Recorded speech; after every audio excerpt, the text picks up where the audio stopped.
Olá, vamos examinar as Escrituras? Eu quero ler dois textos com vocês. Um é o nosso Senhor Jesus Cristo falando e o outro é o apóstolo Paulo. Vamos lá? O primeiro texto se encontra em Lucas, capítulo 12, versículo 2. Onde está escrito o seguinte: nada é encoberto que não venha a ser revelado, e oculto que não venha a ser conhecido. Lucas 12, 2. E o segundo texto, Romanos 2,16. No dia em que Deus, por meio de Cristo Jesus, julgar os segredos dos homens. Romanos 2,16. Muito bem. Nós temos uma afirmação de Jesus Cristo que nada que nós fazemos, mesmo que seja em segredo, mesmo que seja encoberto, ficará como segredo e ficará encoberto para sempre. Significa que no dia em que Deus, por meio de Cristo, for julgar os segredos dos homens, conforme a palavra de Paulo, tudo que há em oculto será revelado. E aquilo que foi cochichado aos ouvidos será proclamado em cima dos telhados. Claro que é simbolicamente. Mas será proclamado em público, será dito em público, será esclarecido. Será tirado o véu que cobria aquele segredo. E nós temos muitos segredos. Nós temos segredos de coisas que nós praticamos, de coisas que nós pensamos, de intenções que nós tivemos.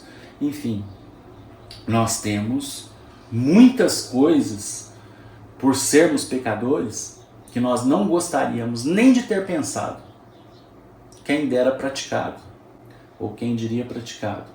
E nós temos segredos que somente nós mesmos sabemos. Coisas que nós sentimos, coisas que nós pensamos, coisas que nós falamos, coisas que nós fizemos.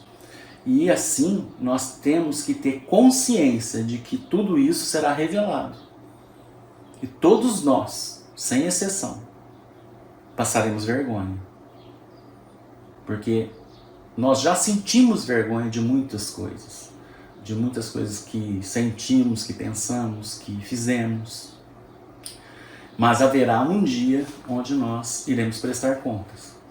Você prestará conta de todos os seus segredos, de todas as suas maquinações, de todas as suas mentiras, todas as suas calúnias, todas as suas injúrias, todas as suas perfídias. E eu, igualmente, prestarei conta.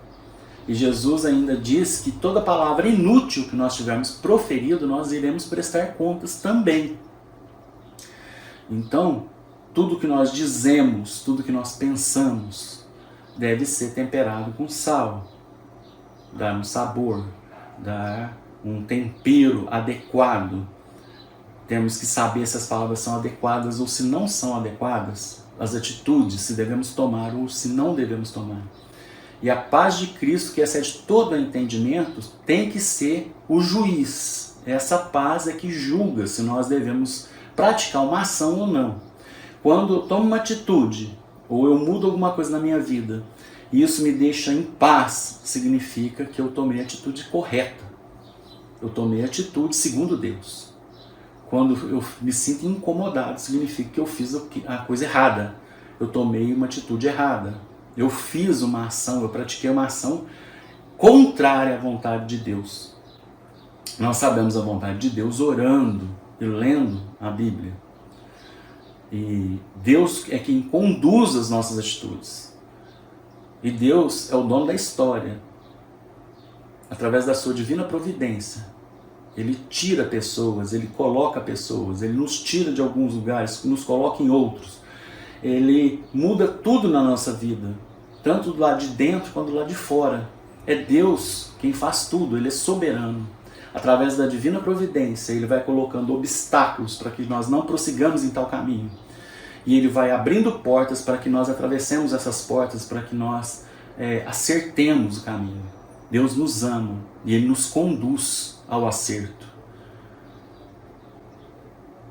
Deus dirige todos os nossos passos, mesmo quando nós teimamos, mesmo quando nós agimos em desacordo com a vontade dele.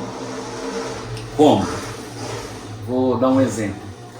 Tem uma historinha que diz que uma pessoa estava passando fome e aí ela foi até a rua e ficou ajoelhada: Senhor, manda pão para mim, Senhor, me mande pão, por favor, eu estou passando fome, me mande pão. E o vizinho, que era ateu, começou a rir achando engraçado aquilo. Falou: não tem cabimento. Aí esse vizinho foi na padaria, comprou pão, subiu em cima do telhado da casa dele e começou a arremessar os pães pro cara. E o cara pegava os pães: obrigado, Senhor, obrigado, Jesus, pelo pão que o Senhor me enviou. Aí o vizinho aparece para ele, rindo, gargalhando, fala assim: não tem cabimento não tem condição não, foi eu que joguei pão para você, o seu bobão, palhaço. Aí ele fala assim: ai Deus, obrigado, o Senhor é tão misericordioso que mandou até Satanás para me mandar pão. Quer dizer, ele usa até as ações ruins das pessoas para cumprir a sua vontade. O que o crente, o cristão, o que não era ateu precisava? Precisava de pão. Ele usou o ateu para dar pão para um filho seu. E é assim que Deus age. E nós nem percebemos, nós achamos que fomos nós, quando realmente não fomos nós. Deus simplesmente fechou alguma porta e abriu outra, ou abriu várias portas e nos conduziu a escolher uma das portas que Ele queria que nós escolhêssemos. Mas Ele é soberano. Deus cuida de nós, Deus nos ama.